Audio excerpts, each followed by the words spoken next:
በስመ አብ ወወልድ ወመንፈስ ቅዱስ አሐዱ አምላክ አሜን።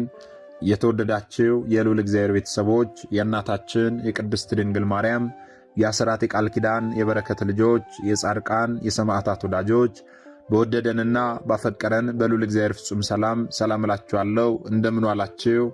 እንደምን ለይሳ ደረሳችሁ? አሜን። እንደ ኃጢአታችንና እንደ በደላችን ብዛት ሳይሆን እንደ ምሕረትና እንደ ቸርነቱ ተመልክቶ እስከ ሰዓት ያደረሰን የአባቶቻችን አምላክ ልዑል እግዚአብሔር ስሙ የተመሰገነ ይሁንልን። እርሱን ጠርተን እርሷን የማንተዋት ንጽሕተ ንጹሐን ቅድስተ ቅዱሳን ቅድስት እናታችን ድንግል ማርያም ዘላለማዊ ስሟ የተመሰገነ ይሁንልን። እንግዲህ እንደ እግዚአብሔር አምላካችን መልካምና በጎ ፍቃድ ዛሬ የምንማማረው የሰሙነ ሕማማት ሐሙስ፣ ጸሎተ ሐሙስ፣ ዕጽበተ እግር፣ የትእዛዝ ሐሙስ፣ የሚስጥር ቀን በመባል ይጠራልና ስለምን ይህ ስያሜ የተሰጠው? ጌታችን መድኃኒታችን ኢየሱስ ክርስቶስ በዚህ ዕለት ምን አደረገልን? ጸሐፍት ፈሪሳውያንስ በዚህ ዕለት ምን አደረጉ? የሚለውን እንደ እግዚአብሔር አምላካችን መልካምና በጎ ፍቃድ ዛሬ አጠር አድርገን እንማማራለን። እንግዲህ የሚያስተምረን እግዚአብሔር ነው፣ የሚመክረን እግዚአብሔር ነው፣ የሚገስጸን እግዚአብሔር ነው። እርሱ በመካከላችን ተገኝቶ የጎደለውን አሟልቶ የተጣመመውን አቃንቶ በአፈ መልአክ ታርሞ ያስተምረን፣ ይመክረን፣ ይገስጸን ዘንድ የእርሱ መልካምና በጎ ፍቃዱ ይሁንልን። የእናታችን የንጽሕተ ንጹሐን የቅድስተ ቅዱሳን የቅድስት እናታችን የድንግል ማርያም መልጃ ተራዳይነቷ በረከቷ ሁሉ በሁላችን ላይ ይደርብን። እንግዲህ ወደ ዛሬው ትምህርታችን ስንገባ ታዲያ በሰሙነ ሕማማት ሐሙስ ጌታችን መድኃኒታችን ኢየሱስ ክርስቶስ ምን አደረገልን? ጸሐፍት ፈሪሳውያንስ በዚህ ዕለት ምን አደረጉ ስንል ጸሐፍት ፈሪሳውያን በዕለተ ረቡዕ ምክራቸውን አጠናቀዋል። ጌታችን መገደል እንዳለበት ምክራቸውን አጠናቀው የአስቆሮቱ ይሁዳም ደግሞ ጌታችንን በ30 ዲናር አሳልፎ ሊሰጠው ከእነርሱ ጋር ተስማምቶ ጌታችንን አሳልፎ ለመስጠት ምቹ ጊዜ ይጠባበቅ ነበረ። እስራኤላውያን ከግብፅ ባርነት ነፃ የወጡበትን ዕለት በዓለ ፋሲካ አድርገው በዕለተ ሐሙስ ያከብሩ ስለነበረ ይህንን በዓላቸውን እያከበሩ የአስቆሮቱ ይሁዳ ደግሞ ጌታችንን አሳልፎ እስከሚሰጣቸው ድረስ ይጠባበቁ ነበረ። ይህንን ሲያደርጉ ነበረ። ታዲያ ጸሐፍት ፈሪሳውያን ይህንን ሲጠባበቁ ሳለ ጌታችን መድኃኒታችን ኢየሱስ ክርስቶስ በዚህ ዕለት ምን አደረገልን ስንል ጌታችን በዚህ ዕለት ያደረገውን ነገር በመጽሐፍ ቅዱሳችን ላይ በማቴዎስ ወንጌልም በዮሐንስ ወንጌልም በማርቆስ ወንጌልም ላይ በደንብ በስፋት ተመዝግቦ እናገኛለን። በማርቆስ ወንጌል ምዕራፍ 14 ቁጥር 12 ጀምሮ ስንመለከት እንደምናገኘው ጌታችን መድኃኒታችን ኢየሱስ ክርስቶስ በዚህ ዕለት በዓለ ፋሲካን እንዳከበረ ይነግረናል። እንዲህ ይላል። ፋሲካን በሚያርዱበት በቂጣ በዓል መጀመሪያ ቀን ደቀ መዛሙርቱ ፋሲካን ትበላ ዘንድ ወዴት ሄደን ልናሰናዳ ትወዳለህ አሉት። ከደቀ መዛሙርቱ ሁለት ላከ፣ እንዲህም አላቸው፣ ወደ ከተማ ሂዱ፣ ማድጋ ውሃ የተሸከመ ሰው ታገኛላችሁ፣ ተከተሉት። የሚገባበትን የቤቱን ባለቤትም ደግሞ ሄዳችሁ ከደቀ መዛሙርቴ ጋር ፋሲካን የሚበላበት የእንግዳ ቤት ወዴት ነው ይልሃል ጌታ ብላችሁ ንገሩት። እርሱም በደርብ ያለውን የተሰናዳ የተነጠፈ ታላቅ አዳራሽ ያሳያቸዋል። በዚያም በዓለ ፋሲካን እናከብር ዘንድ በዚያ አሰናዱ ብሎ ሁለቱን ደቀ መዛሙርቱን ወደዚያ ላከ። ወገኖቼ ደቀ መዛሙርቱም እንደታዘዙ የተላኩትን አደረጉ። ወደ ከተማ ወጥተው ሲሄዱ ሳሉ እንዳላቸው አንድ የውሃ ማድጋ ተሸክሞ የሚሄድ ሰው አገኙ። እርሱን ተከተሉት። ከዚያም በኋላ እርሱ የሚገባበትን የቤቱን ባለቤት ጌታችን ከደቀ መዛሙርቱ ጋር የፋሲካን በዓል በዚህ ቤት ማሳለፍ ወይም ደግሞ ማክበር ይፈልጋልና የት እናክብር ብለው ጠየቁት። እርሱም ታዲያ በደርብ ያለውን የተሰናዳ የተነጠፈ ታላቅ አዳራሽ አሳያቸው። በዚያም በዓለ ፋሲካን ሊያከብሩ ለበዓለ ፋሲካው የሚያስፈልገውን ነገር በሙሉ ደቀ መዛሙርቱ በዚያ አሰናድተው ጠበቁት። በመሸም ጊዜ ታዲያ ጌታችን መድኃኒታችን ኢየሱስ ክርስቶስ ከ12 ደቀ መዛሙርት ጋር በዓለ ፋሲካን ያከብር ዘንድ ወደዚህ ደቀ መዛሙርቱ ወደ አሰናዱበት ቤት መጣ። ከዚህም በኋላ ተቀምጠው ሲበሉ ሳለ ኢየሱስ እንዲህ አላቸው፣ እውነት እላችኋለሁ ከእናንተ አንዱ እርሱ ከእኔ ጋር የሚበላ ዛሬ አሳልፎ ይሰጠኛል አላቸው። ከኔ ጋር ቁጭ ብሎ ያለ ከኔ ጋር የሚበላ ዛሬ አሳልፎ ይሰጠኛል አላቸው። በዚህ ጊዜ ደቀ መዛሙርቱ ደነገጡ። እያንዳንዳቸውም እኔ ሆንን ይሉ ጀመረ። ይህንን በሚሉበት ጊዜ የአስቆሮቱ ይሁዳ በመካከላቸው ስለነበረ እኔም ከነርሱ እንዳልለይ ብሎ እኔ ሆንን ብሎ ተናገረ። ጌታችን መድኃኒታችን ኢየሱስ ክርስቶስም የአስቆሮቱ ይሁዳ እኔ ሆንን ሲል አንተ አልክ ብሎ መለሰለት።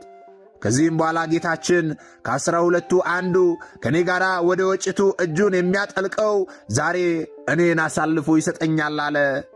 የሰው ልጅ ስለ እርሱ እንደተጻፈ ይሄዳል፣ ነገር ግን የሰው ልጅ አሳልፎ ለሚሰጥበት ለዚያ ሰው ወዮለት፣ ያ ሰው ባልተወለደ ይሻለው ነበር እያለ ይናገር ጀመረ ጌታችን። ከዚህ በኋላ ጌታችን አንድ ታላቅ ምስጢር አከናወነልን። ምንድነው ያ ምስጢር ስንል ምስጢረ ቁርባንን መሰረተልን። በዚህ በማርቆስ ወንጌል ምዕራፍ 14 ቁጥር 23 ላይ ስትመለከቱ እንዲህ ይላል፣ ሲበሉም ኢየሱስ እንጀራን አንስቶ ባረከ፣ ቁርስም ሰጣቸውና እንካችሁ ይህ ሥጋዬ ነው አለ። ጽዋውንም አንስቶ አመስግኖ ሰጣቸው፣ ሁሉም ከእርሱ ጠጡ። እርሱም ይህ ስለ ብዙዎች የሚፈስ የአዲስ ኪዳን ደሜ ነው አላቸው። ወገኖች ያስተውሉ። ጌታችን መድኃኒታችን ኢየሱስ ክርስቶስ በዚህ በሰሞነ ሕማማት ሐሙስ ምን አደረገልን ስንል የመጀመሪያው በዓለ ፋሲካን አከበረ። ቀጥሎም ደግሞ ከሰባቱ ምስጢራተ ቤተ ክርስቲያን እንዲሁም ደግሞ ከአምስቱ አዕማደ ምስጢራት መካከል አንዱ የሆነውን ምስጢረ ቁርባንን መሰረተልን። ሥጋዬን የበላ ደሜን የጠጣ የዘላለም ሕይወት አለው፣ ሥጋዬን ያልበላ ደሜን ያልጠጣ ግን የዘላለም ሕይወት የለውም ብሎ የተናገረው አምላካችን ይህንን ድንቅ የሆነ ምስጢረ ቁርባንን በሰሙነ ሕማማት ሐሙስ መሰረተልን። ወገኖቼ ይህንን ካደረገልን በኋላ ታዲያ ደግሞ ምንድን ያከናወነው ስንል ይህንን ደግሞ በዮሐንስ ወንጌል ምዕራፍ 13 ከቁጥር 4 ጀምሮ ስትመለከቱ ታገኛላችሁ።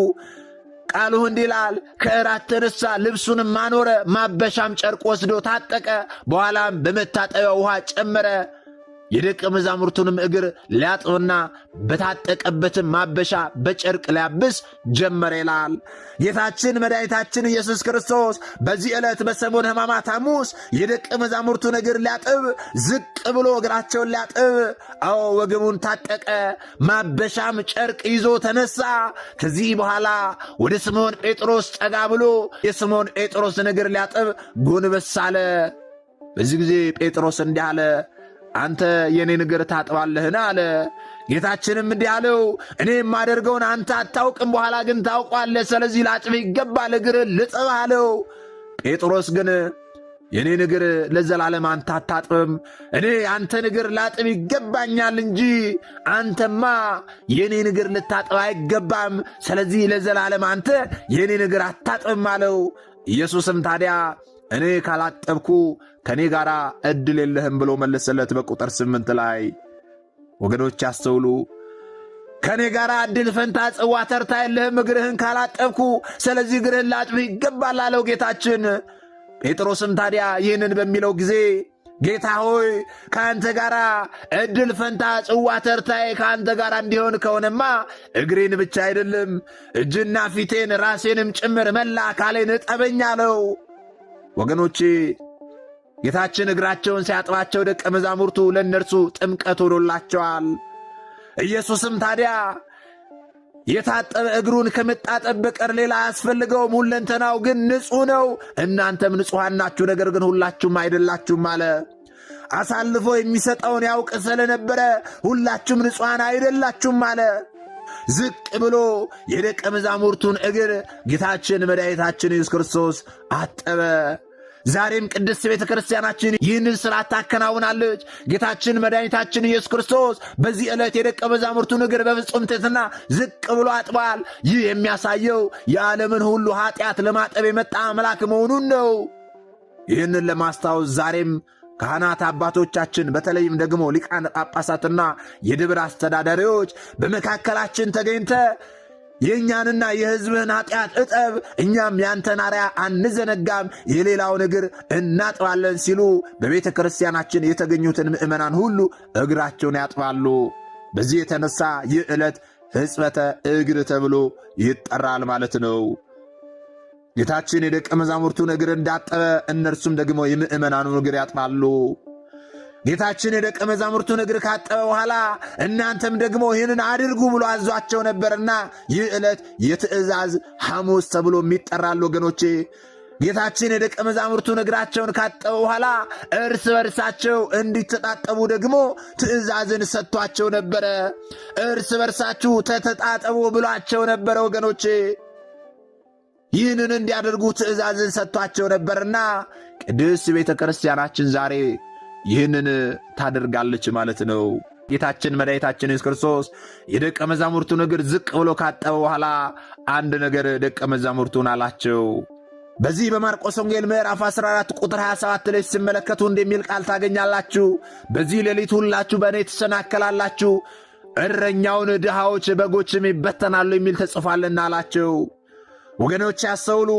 ጌታችን በዓለ ፋሲካን ካከበረ በኋላ ምስጢረ ቁርባንን ከመሰረተልን በኋላ ዝቅ ብሎ እግራቸውን ካጠበ በኋላ ዛሬ በዚች ሌሊት ሁላችሁ በእኔ ትሰናከላላችሁ አላቸው። በእኔ ትሰናከላላችሁ ቢላቸው ከደቀ መዛሙርቱ አንዱ ቅዱስ ጴጥሮስ ሁሉም ቢሰናከሉ እንኳን እኔ ግን ከቶ አልሰናከልም አለ። ጌታችንም ታዲያ እንዲህ አለው፣ እውነት እውነት እልሃለሁ ዛሬ በዚች ሌሊት ዶሮ 2 ጊዜ ሳይጮህ አንተ ግን 3 ጊዜ ትክደኛለህ አለው። ጴጥሮስ አሁንም ቃሉን አበርትቶ ከአንተ ጋር መሞት ካለብኝ እንኳን እሞታለሁ እንጂ ከቶ አልክድህም አለ። ጴጥሮስ ይህንን በሚልበት ጊዜ ሁሉም ደቀ መዛሙርት እንዲሁ አሉ፣ መሞት ካለብን ከአንተ ጋር እንሞታለን እንጂ ከቶ አንክድህም ብለው ጌታችንን አሉት። ልብ በሉ። ከዚህ በኋላ ጌታችን ጌቴሴማኒ ወደምትባል ስፍራ ደቀ መዛሙርቱን ይዟቸው ሄደ። በዚህ በማቴዎስ ወንጌል ምዕራፍ 26 ቁጥር 36 ጀምሮ ስትመለከቱ በዚያን ጊዜ ኢየሱስ ከእነርሱ ጋር ጌቴሴማኒ ወደምትባል ስፍራ መጣ። ደቀ መዛሙርቱንም ወዲያ ሄጄ ስጸልይ ሳለ በዚህ ተቀመጡ አላቸው። እነርሱን ከዚህ አስቀምጧቸው ጴጥሮስንና 2ቱን የዘብዴዎስን ልጆች ወስዶ ሊያዝን ሊተክዝም ጀመረ። ነፍሴ እስከ ሞት ድረስ እጅግ አዘነች፣ በዚህ ቆዩ፣ ከእኔም ጋር ትጉ አላቸውና ጥቂት ከእነርሱ መካከል እልፍ ብሎ በፊታቸው ወደቀና ጌታችን መድኃኒታችን ኢየሱስ ክርስቶስ ሲጸልይ ቆየ። ሥርዓተ ጸሎትን መሠረተልን። ጌታችን እንዲህ አለ፣ አባቴ ቢቻልህስ ይህች ጽዋ ከኔ ትለፍ፣ ነገር ግን አንተ እንደምትወድ ይሁን እንጂ እኔ እንደምወድ አይሁን እያለ ጌታችን ሲጸልይ ቆየ። ወገኖች ያስተውሉ። ጌታችን ይህንን ጸሎት እየጸለየ ያለው ለእኛ አርያ ሊሆንን ነው። ፈተና በሚገጥማችሁ ጊዜ፣ መከራ በሚገጥማችሁ ጊዜ፣ የማይታለፍ የሚመስል ነገር በፊታችሁ በተደቀነ ጊዜ፣ ይህንንማ እንዴት አልፈዋለሁ ብላችሁ በተጨነቃችሁ ጊዜ አዎ ጸሎትን ጸልዩ ሲለን ጌታችን መድኃኒታችን ኢየሱስ ክርስቶስ አዎ ጸሎትን ጸለየ። ጸሎትን እየጸለየ ከቆየ በኋላ ወደ ደቀ መዛሙርቱ መጣ። ወደ ደቀ መዛሙርቱ ሲመጣ ተኝቶ አገኛቸውና ጴጥሮስን እንዲህ አለው፣ እንዲሁም ከኔ ጋር አንዲትስ ሰዓት እንኳን ልትተጉ አልቻላችሁምን? ወደ ፈተና እንዳትገቡ ትጉና ጸልዩ። መንፈስስ ተዘጋጅታለች፣ ሥጋ ግን ደካማ ነው አለው። ደግሞም ሁለተኛ ሄዶ ጸለየና አባቴ ይህች ጽዋ ሳልጠጣ ታልፍ ዘንድ የማይቻል እንደሆነ ፈቃድህ ትሁን አለ። ደግሞም መጥቶ አሁንም ሲመለከታቸው ደቀ መዛሙርቱ ዓይኖቻቸው በእንቅልፍ ከብደው ነበርና ተኝተው አገኛቸው። ደግሞም ትቷቸው ሄደ። ሦስተኛ የሚያንኑ ቃል ደግሞ ጸለየ። ከዚያም በኋላ አሁንም ተመልሶ ወደ ደቀ መዛሙርቱ ሲመጣ ደቀ መዛሙርቱ አሁንም ተኝተዋል። ከዚያም በኋላ እንዲህ አላቸው፣ እንግዲህ ሰኙ ዕረፉ፣ እነሆ ሰዓቲቱ ቀርባለች፣ የሰው ልጅም በኃጢአተኞች እጅ አልፎ ይሰጣል አላቸው። ከዚህ በኋላ በማቴዎስ ወንጌል ምዕራፍ 26 ቁጥር 40 ላይ እንደምትመለከቱ ተነሱ እንሂድ፣ እነሆ አሳልፎ የሚሰጠኝ ቀርቧል አላቸው። ይህንንም ገና ሲናገር ሳለ እነሆ ከ12ቱ አንዱ ይሁዳ መጣ። ከእርሱም ጋር ብዙ ሕዝብ ሰይፍና ጎመድ ይዘው ከካህናት አለቆችና ከሕዝቡም ሽማግሌዎች ጋር ወደ ጌታችን መጡ። የአስቆሮቱ ይሁዳ አስቀድሞ ምልክት ሰጥቷቸው ነበረ። ሄጄ የማቅፈውና የምስመው እርሱ ነውና ሄጄ አቅፌ ስስመው ወዲያው ያዙት ብሏቸው ነበረ። ምክንያቱም አንድም ጸሐፍት ፈሪሳውያን ዮሐንስና ጌታችን ይመሳሰልባቸው ይፈሯቸው ስለነበረ ጌታችንን ያዝነው ብለን ዮሐንስን ብንይዘውስ ብለው ይፈሩ ስለነበረ ምልክት እንዲሰጣቸው ከአስቆሮቱ ይሁዳ ጋር ተስማምቶ ስለነበረ የአስቆሮቱ ይሁዳ ሄጄ የምስመውን እርሱን ያዙት ብሏቸው ነበርና በዚህ በማቴዎስ ወንጌል ምዕራፍ 26 ቁጥር 48 ላይ እንደምንመለከተው አሳልፎ የሚሰጠውም የምስመው እርሱ ነው፣ ያዙት ብሎ ምልክት ሰጥቷቸው ነበር ይላል። ወዲያው ወደ ጌታችን ቀረበና የአስቆሮቱ ይሁዳ መምህር ሆይ ሰላም ለአንተ ይሁን ብሎ ጌታችንን አቅፎ ሳመው።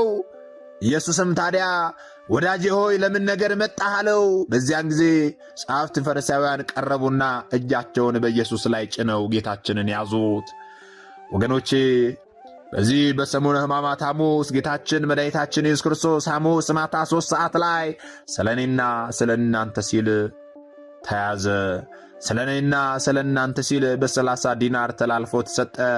ስለ እኔና ስለ እናንተ ሲል በደቀ መዝሙሩ በራሱ ደቀ መዝሙር ተላልፎ ተሰጠ።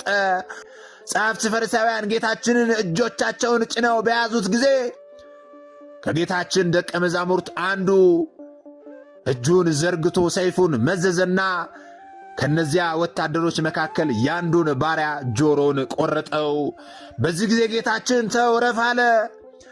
ሰይፍ የሚያነሱ በሰይፍ ይጠፋሉና ሰይፍን ወደ ስፍራው መልስ፣ ይህ ትክክል አይደለም አለ ጌታችን። ከዚህ በኋላ የዛን ወንበዴ ጆሮ የተቆረጠውን በእጆቹ ዳብሶ ጆሮቹን እንደነበር አድርጎ ጌታችን መለሰለት። ወገኖቼ ሊገድሉት እንደመጡ እያወቀ ሊያሰቃዩት እንደመጡ እያወቀ እርሱ ግን በፍቅር ይከተላቸው ነበረ። ሊገድሉት፣ ሊይዙት፣ ሊሰቃዩ፣ ሊያሰቃዩት እንደመጡ እያወቀ እርሱ ግን አሁንም ይፈውሳቸው ነበረ። እነርሱ ግን በምሕረቱ እየጎበኛቸው፣ እነርሱ ግን ከሕመም እየፈወሳቸው በፍቅር እየተከተላቸው እንኳን ይህንን ማስተዋል አልቻሉም። ጸሐፍት ፈሪሳውያንና አይሁዳውያን ዓይናቸውም ልቦናቸውም ታውሮ ስለነበረ የዛን ወታደር ጆሮ እየፈወሰ እንኳን መፈወሱ አላስደነቃቸውም። እንደ ወንበዴ ጌታችንን ያዙት። ጌታችንም እንዲህ አላቸው፣ ወንበዴን እንደምትይዙ ሰይፍና ጎመድ ይዛችሁ ልትይዙ ይመጣችሁን? በመቅደስ ዕለት ዕለት እያስተማርኩ ከእናንተ ጋር ስቀመጥ ሳለሁ አልያዛችሁኝም። ነገር ግን ይህ ሁሉ የሆነው የነቢያት መጽሐፍ ይፈጸም ዘንድ ነው ብሎ ተናገረ። ይህ ዕለት በዚህ ዕለት የሰው ልጅ ተላልፎ የሚሰጠው የነቢያቱ መጽሐፍ ይፈጸም ዘንድ ነው እንጂ በእናንተ ሥልጣን ይህ እንዳልሆነ ልታውቁ ይገባል ሲላቸው፣ አዎ የነቢያት መጽሐፍ ይፈጸም ዘንድ ነው ይህ የሆነው አላቸው። በዚያን ጊዜ ደቀ መዛሙርቱ ትተውት ሸሹ። ጌታችን ሐሙስ ማታ 3 ሰዓት በሚያዝበት ጊዜ ደቀ መዛሙርቱ ሁሉ ተበተኑ። ዛሬ ማታ በእኔ ትሰናከላላችሁ ብሏቸው ነበረ። ነገር ግን አንክድህም፣ አንሸሽም፣ አንሰናከልም ብለው የተናገሩት ደቀ መዛሙርቱ በሙሉ ሸሹት። ጴጥሮስ ግን የሚፈጸመውን ነገር ከሩቅ ሆኖ ይከታተል ነበረ። የነገሩን ፍጻሜ ያይ ዘንድ በመካከላቸው ገብቶ ከሎሌዎቹ ጋር ተቀምጦ የነገሩን ፍጻሜ ይመለከት ነበረ። የካህናት አለቆችና ሽማግሌዎች ሸንጎ ሁሉ እንዲገድሉት በኢየሱስ ላይ የሐሰት ምስክር ይፈልጉት ነበረ። ነገር ግን የሐሰት ምስክር ጌታችን ላይ ሊያቀርብ የሚችል ሰው አልተገኘም። ከዚህ በኋላ 2 ሰዎች ቀርበው ይህ ሰው የእግዚአብሔርን ቤተ መቅደስ አፍርሼ በ3 ቀን ልሠራው እችላለሁ ብሏል ብለው ያቀረቡበት። ሊቀ ካህናቱም ተነስቶ እነዚህ ለሚመሰክሩብህ አንድስ እንኳን ምላሽ አትመልስምን ሲለው ጌታችን ዝም አለ። ሊቀ ካህናቱም አንተ የእግዚአብሔር ልጅ ክርስቶስ የሆንክ እንደሆነ እንድትነግረን በሕያው በእግዚአብሔር ስም እንጠይቃለን አለው። ኢየሱስም አንተ አልክ፣ ነገር ግን እላችኋለሁ ከእንግዲህ ወዲህ የሰው ልጅ በኃይል ቀኝ ሲቀመጥ በሰማይ ደመናም ሲመጣ ታያላችሁ አላቸው። በዚያን ጊዜ ሊቀ ካህናቱ ልብሱን ቀደደና ይኸው ተሳድቧል፣ ከእንግዲህ ወዲህ ምን ምስክር ትፈልጋላችሁ? ከዚህ በኋላማ ምንም አይነት ምስክር አያስፈልግም፣ ይኸው እኮ ሰደበን፣ ሰምታችኋል፣ ስለዚህ ሞት ይገባዋል ብለው ጌታችን ላይ ሊገድሉት ሞት ፈረዱበት። በዚያን ጊዜ በፊቱ ተፉበት፣ ጎሰሙት። ሌላዎቹም ደግሞ በጥፊ መቱት። ክርስቶስ ሆይ በጥፊ መታ ማን ነው እያሉ ትንቢት ተናገር እያሉ ጌታችን ላይ መዘበት ጀመሩ። ጴጥሮስ ታዲያ ከቤቱ ውጪ በአጥሩ ግቢ ዳር ላይ ተቀምጦ አንዲት ገረድ ወደ እርሱ ቀርባ አንተ ደግሞ ከገሊላው ከኢየሱስ ጋር ነበር ካለችው እርሱ ደግሞ የምትዩን አላውቅም ብሎ በሁሉ ፊት ጌታችንን ካደ። ወደ በሩም ሲወጣ ሳለ ሌላኛይቱ አየችውና በዚያ ላሉት ይህ ደግሞ ከናዝሪቱ ከኢየሱስ ጋር ነበር አለች። ዳግመኛም አሁንም ሲምል ሰውየውን አላውቅም ብሎ ለሁለተኛ ጊዜ ጌታችንን ካደ። ጥቂትም ቆይተው ታዲያ በዚያ ቆመው የነበሩ ወደ ቅዱስ ጴጥሮስ ቀርበው እውነት አነጋገርህ ይገልጥሃል፣ አንተ ከኢየሱስ ጋር ነበር ካሉት እርሱ ደግሞ ለሦስተኛ ጊዜ አላውቅም ብሎ ካደ። በዚህ ጊዜ ሰውየውን አላውቅም ብሎ ሲምል ሳለ ወዲያው ዶሮ ጮኸ። ጴጥሮስም ዶሮ ሳይጮህ 3 ጊዜ ትክደኛለህ ያለው የኢየሱስ ቃል ትዝ አለውና ወደ ውጭ ወጥቶ መራራ ለቅሶን አለቀሰ። ወገኖቼ በዚህ ዕለት ጌታችን መድኃኒታችን ኢየሱስ ክርስቶስ ምን አደረገልን ስንል ምስጢረ ቁርባንን መሠረተልን። በትሕትና ዝቅ ብሎ የደቀ መዛሙርቱን እግር አጠበ። በዓለ ፋሲካን አከበረ። እንዲሁም ደግሞ በ30 ዲናር ተላልፎ ተሰጠ። ማታ 3 ሰዓት ላይ ተያዘ። ከተያዘም በኋላ ደግሞ ወደ ቀያፋ ግቢ ብዙዎች ተሰብስበው ጸሐፍት ፈሪሳውያን ወደ ተሰበሰቡበት ግቢ ወስደውት ጌታችንን ማን የመታ ተናገር እያሉ ፊቱ ላይ ምራቃቸውን እየተፉ በእግራቸው እየረገጡ እየተዘባበቱበት ሌሊቱን ሙሉ ጌታችንን እያሰቃዩ አሳደሩ። ከሐና ወደ ቀያፋ ከቀያፋ ወደ ሐና እያመላለሱ በእግራቸው እየረገጡ እስቲ ትንቢት ተናገር እያሉ እየመቱት ደግሞ እስቲ ማነው አሁን የመታ እንግዲህ ተናገር እስቲ እያሉ ጌታችንን እየመቱት እያሰቃዩት ሌሊቱን ሙሉ አሳደሩት። ወገኖቼ ጌታችን ከተያዘባት ሰዓት ጀምሮ ያለው ወደ ዕለተ ዓርብ ስለሚቆጠር በዕለተ ዓርብ ትምህርታችን ላይ ጌታችን ስለሌና ስለ እናንተ ምን አይነት ለአእምሮ ከባድ የሆነ ስቃይን እንደተሰቃየ እንመለከታለን፣ እንማራለን። ጌታዬ ለእኔ ሲል በዚህ ዕለት ተላልፎ ተሰጠ። ጌታዬ ለእኔ ሲል ዛሬ በ30 ዲናር ተሸጠ። ወገኖቼ ጌታዬ ለእኔ ሲል ዛሬ ምራቃቸውን ተፉበት። ጌታዬ ለእኔ ሲል ዛሬ በአይሁዳውያን ፊት እጅና እግሩን ታስሮ በሸንጎ ፊት ቆመ። በሐሰት ምስክር ተመሰከረበት። እስቲ ማነህ አንተ ትንቢት ተናገር እያሉ ዘበቱበት። ይህ ሁሉ የሆነው ለእኔና ለእናንተ ነው ወገኖቼ። ስለዚህ ዛሬ በሰሙነ ሕማማት ሐሙስ ጌታችን ይህንን አደረገልን። ታዲያ እኛ የተማርነውን ደግሞ ላልተማሩት ወንድሞቻችን ልናስተምር ያስፈልጋል። እኛ የተማርነውን አስተምረን ቢሆን እኛ ያወቅነውን አሳውቀን ቢሆን ኖሮ ማንም ሀብተ ወልድና ስመ ክርስትና ሰጥታ ማኅተብ በአንገቱ ላይ ካሰረችበት ከቅድስት ቤተ ክርስቲያን ወጥቶ ወደ ሌሎች ሃይማኖት ተቋማት ባልሄደ ባልገባ ነበረ። ነገር ግን እኔና እናንተ የተማርነውን ስለማናስተምር ያወቅነውን ስለማናሳውቅ ብዙ እህቶቻችንና ወንድሞቻችን እየሳቱን ያሉትና የሳቱትንም ለመመለስ ያሉትንም ለማጽናት አሁን ላይ የተማርነውን ወደፊትም የምንማረውን የቤተ ክርስቲያናችንን አስተምሮ ልናስተምር ያስፈልጋልና ይህንን ልናደርግ ያስፈልጋል ማለት ነው። ምናልባት ደግሞ ዛሬ ገና ወደዚህ መንፈሳዊ ቻናል የመጣችሁ ሰዎች ካላችሁ ከዚህ በፊት የተማማርነውም ከዚህ በኋላ የምንማማረው መንፈሳዊ አስተምሮች ወደ እናንተ እንዲደርሱ ከፈለጋችሁ ሰብስክራይብ አድርጋችሁ የደውል ምልክቱን መጫን ይኖርባችኋል። ምክንያቱም ይህ ቴክኖሎጂ ያመጣው ስርዓት ነው ያልኩት አይደለም።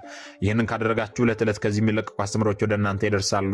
ይህንን ካላደረጋችሁ ደግሞ ዛሬ እንዳጋጣሚ ይህንን አስተምሮ ሰምታችሁ ሊሆን ይችላል፣ በቀጣይ ከዚህ የሚለቀቁ አስተምሮች ወደ እናንተ አይደርሱ ማለት ነው። ስለዚህ ወደ እናንተ እንዲደርሱ ከፈለጋችሁ ሰብስክራይብ አድርጋችሁ የደውል ምልክቱን መጫን ይኖርባችኋል ማለት ነው። ወስብሐት ለእግዚአብሔር ወለወላዲቱ ድንግል ወለመስቀሉ ክቡር። ይቆየን።